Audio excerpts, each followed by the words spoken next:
नमस्कार दोस्तों, मैं आशु आपका स्वागत करता हूं हमारे YouTube channel digital study point में। तो दोस्तों आज की हम अपनी इस वीडियो में लेक्चर नंबर 14 को डिस्कस करेंगे। इसके पहले दोस्तों हम कितने 13 लेक्चरों को पॉलिटी के 13 लेक्चरों को डिस्कस कर चुके हैं, जिसमें दोस्तों हमने मेजर पार्ट हमने डिस्कस कर चुके हैं। हम दोस्तों पार्ट नंबर 5 का कंप्लीट होने वाला है। दोस्तों यह लास्ट टॉपिक है 5th पार्ट का।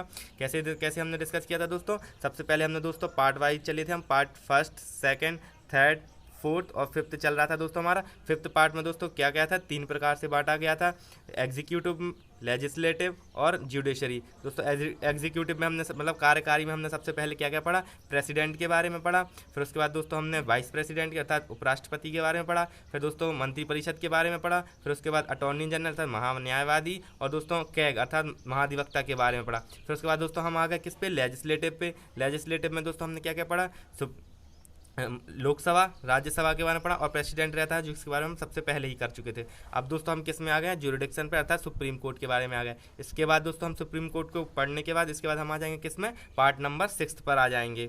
इस प्रकार दोस्तों हमारी कंप्लीट पॉलिटी चल रही है। यदि आप दोस्तों पुरानी वीडियोस नहीं देखी तो ऊपर आई बटन पर लिंक मिल जाएगी, आप वहाँ से उसे देख सकते हैं। चलिए आगे बढ़ते हैं। दोस्तों बात करें कि दोस्तों हाई कोर्ट की बात करें दोस्तों, क्या दिया गया है, भारत के उच्च न्यायालय अधिनियम दोस्तों 1861 को विभिन्न प्रांतों के लिए उच्च न्यायालय बनाने के लिए निम्न अधिनियम दिया गया है। अधिनियम किस अधिनियम में दोस्तों, हाई कोर्ट होगा। किसमें, हाई कोर्ट किस अधिनियम के तहत आया था दोस्तों, 1861 के तहत। और हमारे फर्स्ट हाई कोर्ट के जज कौन बने थे दोस्तों, जे कानिया साहब। कौन, कानिया जी। इसके साथ साथ दोस्तों फिर इसके बाद क्या हुआ कि this high court has the distinct दोस्तों, इसके बाद जो प्रांतीय कार्यालय जो प्रेसिडेंसी हुआ करती थी शहरों में दोस्तों अलग अलग, उनको समाप्त कर दिया गया था। कहाँ कहाँ पर हुआ था, कलकत्ता, मद्रास और बॉम्बे में। और दोस्तों इसकी स्थापना कहाँ की गई थी, कलकत्ता में कर दी गई थी। फिर इसके बाद जो छोटी छोटी प्रेसिडेंसी थी सर्वोच्च न्यायालय की दोस्तों, जो मतलब हाई कोर्ट के से नीचे रहती थी, उनके लिए समाप्त कर दिया गया था। फिर दोस्तों सेकंड बात करते हैं, इन उच्च न्यायालयों को भारत सरकार अधिनियम 1935 के तहत भारत के न्यायालयों को निर्माण के तहत मामलों दोस्तों। इसके बाद दोस्तों सर्वोच्च 1935 का जो अपना अधिनियम आया था उसके तहत सर्वोच्च न्यायालय को दोस्तों सबसे हाई कर दिया गया था और सर्वोच्च न्यायालय की स्थापना की गई थी। और किस नाम से की गई थी दोस्तों, से किस नाम से जाना जाता था, संघीय न्यायालय अर्थात फेडरल कोर्ट के नाम से जाना जाता था दोस्तों। इसके में फिर क्या हुआ के पास प्रांतों और संघीय राज्यों के बीच विवादों को हल करने का उच्च न्यायालय से निर्णय के खिलाफ अपील सुनने का क्षेत्राधिकार भी हुआ करता था। किसके पास दोस्तों, सुप्रीम कोर्ट के पास। यदि हाई कोर्ट ने कुछ दोस्तों जैसे अपील ये कर सकते हैं दोस्तों, यदि हाई कोर्ट का कोई ज्यूरिडिक्शन है तो उसको दोस्तों कहाँ पर, सुप्रीम कोर्ट में चैलेंज किया जा सकता है। नेक्स्ट बात करें, 1947 में भारत को स्वतंत्रता मिलने के बाद भारत का संविधान 26 जनवरी 1950 को अस्तित्व में आया था। दोस्तों कब आया था भारतीय संविधान अस्तित्व में, 26 जनवरी 1950 को। इसके पहले 26 नवंबर को दोस्तों कुछ क्लॉज लागू कर दिए गए थे, बट दोस्तों जो पूरे तरीके से है तो कब हुआ था, 26 जनवरी 1950 को। चलिए आगे बढ़ते हैं। नेक्स्ट है, सर्वोच्च न्यायालय भी अस्तित्व में आया और इसकी पहली बैठक दोस्तों कब हुई, इसकी पहली बैठक दोस्तों 28 जनवरी 1950 को हुई। कहाँ, 28 जनवरी 1950 को इसकी पहली बैठक हुई सर्वोच्च न्यायालय की। इसके बाद दोस्तों बात करें, सर्वोच्च न्यायालय द्वारा घोषित कानून भारत के क्षेत्र के सभी न्यायालयों के लिए बाध्यकारी होगा। अर्थात दोस्तों जो जुडिकल रिव्यू होता है वह किसी भी दोस्तों न्यायालय है, यदि जो हाई कोर्ट है, यदि सुप्रीम कोर्ट के द्वारा यदि कोई निर्णय दिया जाता है तो वह दोस्तों बाध्यकारी होता है। किसके लिए दोस्तों, सुप्रीम कोर्ट का जो न्याय होगा वह किसके लिए होगा, सभी के लिए बाध्यकारी होगा। इसमें न्यायिक समीक्षा की शक्ति भी होती है दोस्तों। सुप्रीम कोर्ट के पास कौन सी दोस्तों, जुडिशियल रिव्यू होता है। जुडिशियल रिव्यू अर्थात जैसे यदि सुप्रीम कोर्ट कोई निर्णय सुना देता है, कोई वर्डिक्ट सुना देता है, फिर यदि दोस्तों उसको लगता है कि जनता नहीं मान रही है या दोस्तों इसमें कुछ दिक्कत है या कोई प्रॉब्लम है, तो दोस्तों इसके लिए जुडिशियल रिव्यू के तहत वह फिर से उस पर बैठक बुला सकते हैं कि दोस्तों उसके लिए जैसे कोई फाइल क्लोज हो गई उसके लिए दोस्तों फिर से ओपन करके उस पर नई तरीके से निर्णय दिया जा सकता है। जैसे दोस्तों जो केशवानंद भारती केस है उसके पहले दोस्तों उसी केस पर दोस्तों मौलिक अधिकार के जो संशोधन हुए थे उसके ऊपर दोस्तों 5 बार जुडिशियल रिव्यू हो चुका था। चलिए आगे बढ़ते हैं। अब बात करें दोस्तों सुप्रीम कोर्ट के बारे में दोस्तों, तो किस अनुच्छेद में दिया गया है दोस्तों, सुप्रीम कोर्ट का अनुच्छेद नंबर 124 से लेकर 147 तक के बारे में दोस्तों किस में दिया गया है, सुप्रीम कोर्ट के बारे में दिया गया है। आर्टिकल नंबर 124 से लेकर 147 तक। 124 में क्या दिया गया, सुप्रीम कोर्ट की स्थापना होगी और दोस्तों भारत का एक मुख्य न्यायालय होगा। मुख्य न्यायालय होगा, अर्थात जो सुप्रीम कोर्ट के नाम से कहलाएगा, जिसमें भारत के मुख्य न्यायाधीश होंगे। और जब तक कानून द्वारा संसद की एक बड़ी संख्या निर्धारित नहीं करती दोस्तों, पहले इसमें क्या दिया गया कि मतलब एक न्यायालय होगा, उसमें दोस्तों एक सुप्रीम कोर्ट होगा, उसमें एक न्यायाधीश होगा, और दोस्तों उसके साथ साथ सात न्यायाधीश अन्य होंगे। दोस्तों यह कब की बात है? 7 न्यायाधीश, 7 मोर देन 7 जज। दोस्तों यह शुरू की बात है। और यदि अभी प्रेजेंट में बात करें, जब अभी प्रेजेंट में दोस्तों कितने हैं? 33 दोस्तों जज हैं, और +1 चीफ जस्टिस ऑफ इंडिया। इस प्रकार दोस्तों कुल कितने हैं दोस्तों? 34 हैं, अर्थात कुल सीटों की संख्या सुप्रीम कोर्ट में कितनी हो चुकी है? अब 34 दोस्तों। 33 + 1 क्या है? CJI अर्थात चीफ जस्टिस ऑफ इंडिया है। सेकंड बात करें दोस्तों, सर्वोच्च न्यायालय के प्रत्येक न्यायाधीश को राष्ट्रपति द्वारा उनके हाथ के तहत वारंट द्वारा नियुक्त किया जाता है। अर्थात किसके द्वारा नियुक्त किया जाता है? सुप्रीम कोर्ट के जज को राष्ट्रपति के द्वारा। और राष्ट्रपति को किसके द्वारा नियुक्त किया जाता है? अर्थात जो ओथ दिलाई जाती है वह किसके द्वारा? चीफ जस्टिस ऑफ इंडिया के द्वारा दिलाई जाती है।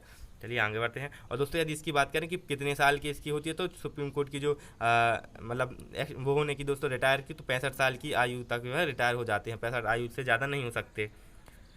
आगे बढ़ते हैं दोस्तों। यदि इनकी क्वालिफिकेशन की बात करें, योग्यता की, तो दोस्तों इसकी योग्यता के लिए सुप्रीम कोर्ट के जज बनने के लिए सबसे पहले दोस्तों भारत का नागरिक होना चाहिए। राष्ट्रपति की नज़र में दोस्तों उच्च न्यायवादी होना चाहिए। थर्ड दोस्तों, इसको हाई कोर्ट के जज के रूप में दोस्तों 5 साल कार्य करना चाहिए, या हाई कोर्ट के वकील के रूप में दोस्तों 10 साल रहना चाहिए। इसके बाद दोस्तों राष्ट्रपति की राय में प्रतिष्ठित न्यायवादी होना चाहिए, हम बता ही चुके हैं। और दोस्तों इस सभी नियुक्ति 65 वर्ष की आयु तक ही धारण कर सकते हैं।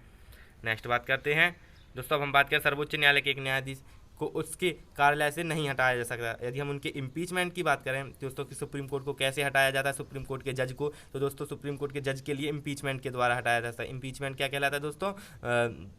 महाभियोग कहलाता है। महाभियोग दोस्तों, महाभियोग के द्वारा उनको हटाया जाता है। अर्थात यदि उसके लिए पारित की जाएगी, यदि उनको हटाना है तो संविधान मतलब किसी भी संसद में पारित किया जाएगा। फिर संसद में दोस्तों जो अन्य जज हैं उनके कंसल्टेंसी के बाद दोस्तों जज को मतलब उसके संसद में पारित करने, फिर उसमें दोस्तों बहुमत चाहिए। कितनी? 2/3 बहुमत के साथ ही सुप्रीम कोर्ट के जज को हटाया जा सकता है। ये आगे बढ़ते हैं।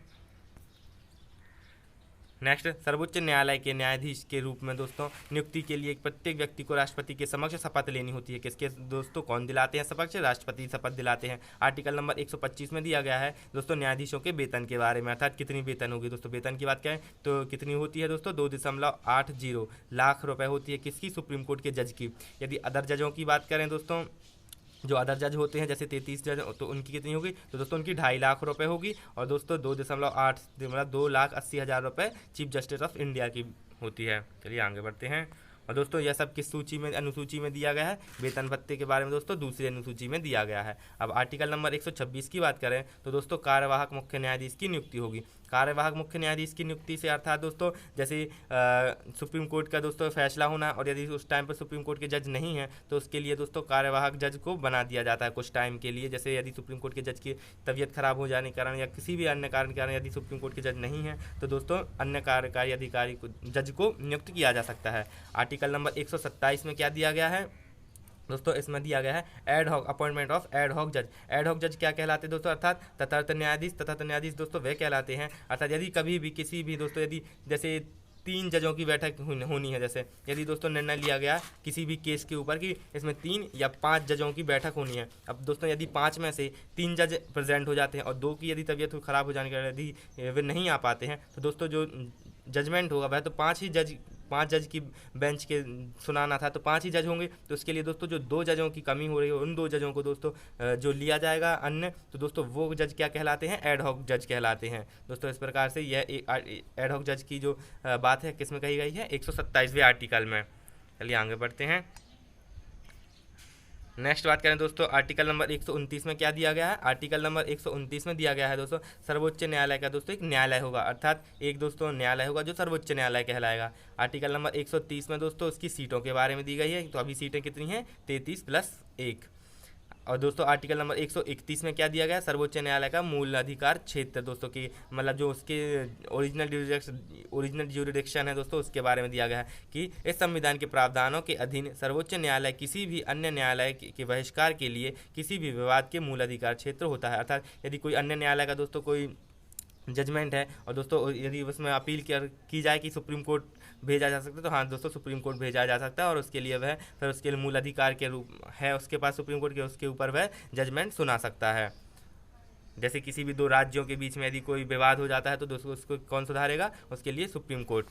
चलिए आगे बढ़ते हैं दोस्तों। आर्टिकल नंबर 134 में दिया गया है, क्या दिया गया है आर्टिकल दोस्तों, अपीलीय ज्यूरिडिक्शन। अपीलीय ज्यूरिडिक्शन से अर्थात दोस्तों कि यदि मतलब कोई मतलब जैसे हमारे ऊपर कि कोई भी किसी के भी ऊपर भी यदि कोई केस होता है तो वह दोस्तों कहाँ अपील कर सकता है, सुप्रीम कोर्ट में कर सकता है। यदि उसे प्रॉपर तरीके से जजमेंट नहीं मिलता है सुप्रीम कोर्ट हाई कोर्ट से तो वह अपील कर सकता है सुप्रीम कोर्ट में। यह है दोस्तों अपीलीय ज्यूरिडिक्शन। इसके बाद दोस्तों आर्टिकल नंबर 137 में दिया गया है रिव्यू ऑफ जजमेंट। यदि दोस्तों रिव्यू कर सकते हैं, जैसे कैसे, यदि किसी जज मतलब कोई जजमेंट दे दिया जाता है तो उसके लिए सुप्रीम कोर्ट उसी अपने ही निर्णय को फिर से रिव्यू कर सकता है। यह प्रोविज़न किस में दिया गया है, आर्टिकल नंबर 137 में। फिर आर्टिकल नंबर 141 में क्या दिया गया दोस्तों, law declare by Supreme Court to be binded on the all courts. अर्थात हर एक कोर्ट को दोस्तों, चाहे वह डिस्ट्रिक्ट लेवल पे हो चाहे वह स्टेट लेवल पे हो, यदि सुप्रीम कोर्ट का कोई दोस्तों वर्डिक्ट है तो दोस्तों यदि उससे लॉ कोई बनता है तो वह हर एक कोर्ट के लिए मान्य होगा, बाध्यकारी होगा, अर्थात बाध्यकारी होगा। यहाँ देखिए आप नेक्स्ट बात करते हैं आर्टिकल 143। दोस्तों आपको यहाँ के आर्टिकल याद नहीं करने हैं, आपको बस इतना करना है कि आर्टिकल 124 से लेकर सुप्रीम कोर्ट के बारे में दिया गया है, तो यह आपको याद करना है। यहाँ पे एक एक याद नहीं करना कि किस आर्टिकल में क्या दिया गया है दोस्तों, केवल सिर्फ दोस्तों जानकारी के लिए कि सुप्रीम कोर्ट में होता क्या है, कैसे उनके चुनाव होते दोस्तों, कैसे उनका मतलब नियुक्ति होती है, कैसे ओथ होती है, कैसे कैसे दोस्तों उसमें क्या क्या कार्य होते हैं सुप्रीम कोर्ट के, दोस्तों यह सब बताया जा रहा है इसमें। यदि दोस्तों आपको वीडियो पसंद आ रही है तो इसे लाइक करिए, शेयर करिए और हमारे चैनल को सब्सक्राइब करिए। चलिए आगे बढ़ते हैं। आर्टिकल नंबर दोस्तों यदि हम 143 की बात करें दोस्तों, तो सर्वोच्च न्यायालय से परामर्श करने की राष्ट्रपति की शक्ति। अर्थात यदि राष्ट्रपति चाहे यदि किसी मामले में सर्वोच्च न्यायालय से परामर्श करना तो दोस्तों वह कर सकते हैं, और लेकिन इसके लिए सर्वोच्च न्यायालय के पास यह अधिकार होता है, वह यदि चाहे तो राष्ट्रपति को सलाह दे सकता है और यदि नहीं तो वह दोस्तों नहीं भी दे सकता है। आर्टिकल नंबर 141 में दिया गया सर्वोच्च न्यायालय की सहायता के लिए कार्य करने के लिए नागरिक और न्यायिक अधिकारी होना चाहिए दोस्तों। नेक्स्ट बात करते हैं। नेक्स्ट है दोस्तों रिट ज्यूरिडिक्शन। रिट ज्यूरिडिक्शन अर्थात दोस्तों सुप्रीम कोर्ट की जो रिटें हैं जो वह क्या कहलाती हैं, जैसे दोस्तों मौलिक अधिकारों के उल्लंघन के रूप में दोस्तों सुप्रीम कोर्ट के लिए आर्टिकल नंबर 32 में रिट दी गई हैं। ये दोस्तों हमने जो अपने मौलिक अधिकारों के जो वीडियो लेक्चर था हमारा, जब हम पार्ट 3 को डिस्कस कर रहे थे जब उसमें हमने दोस्तों आर्टिकल नंबर 32 को दोस्तों डिटेल में इसकी अलग से वीडियो प्रॉपर वीडियो में इसको समझाया। इसकी जो 5 रिटें होती हैं, कोवरेंटो, हर्बस कॉम्पस, मंडामस, सर्चरी और दोस्तों प्रोहिबिशन, दोस्तों इनको अच्छे से डिटेल में यदि आपने नहीं जानते हैं दोस्तों तो यह संविधान की आत्मा कही जाती है, आप वहाँ से उसे दे सकते हैं यदि आपके मौलिक अधिकारों के लिए दोस्तों यह जरूरी है। आगे दोस्तों नेक्स्ट बात करते हैं इसमें संविधान क्षेत्राधिकार संशोधन के जो क्षेत्राधिकार होते हैं दोस्तों यह किस में दिए गए हैं, यह भी दोस्तों इनकी रिट में आता है। The Supreme Court under article 137 is empower to review and judgment. दोस्तों अर्थात किसी भी जजमेंट को रिव्यू संशोधन किया जा सकता है, अर्थात उनका जो जजमेंट सुना दिया तो दोस्तों उसको क्या कर सकते हैं, इस अधिकार के द्वारा दोस्तों उसमें संशोधन करके उसे फिर से जजमेंट दे सकते हैं उस पर। तो दोस्तों यह थी आज की वीडियो। यह वीडियो आपको कैसी लगी आप कमेंट बॉक्स में बताइए। यदि आपको वीडियो पसंद आए तो इसे लाइक करिए, शेयर करिए और हमारे चैनल को सब्सक्राइब करिए। और दोस्तों यदि आपने और वीडियो या ज्योग्राफी की भी यदि आप देखना चाहते तो आप हमारे चैनल को विजिट करके उसे देख सकते हैं। विथ मैपिंग चल रही है दोस्तों, डिटेल में छोटे शॉर्ट वीडियोज़ रहती हैं जो तो ज़्यादा बड़ी नहीं होती हैं, आप उन्हें देख सकते हैं। और यदि चैनल को दोस्तों हमारे चैनल को सब्सक्राइब नहीं किया है तो इसे चैनल को सब्सक्राइब कर लीजिए और दोस्तों लेटेस्ट अपडेट के लिए बेल आइकन पर प्रेस करिए। Thanks for watching.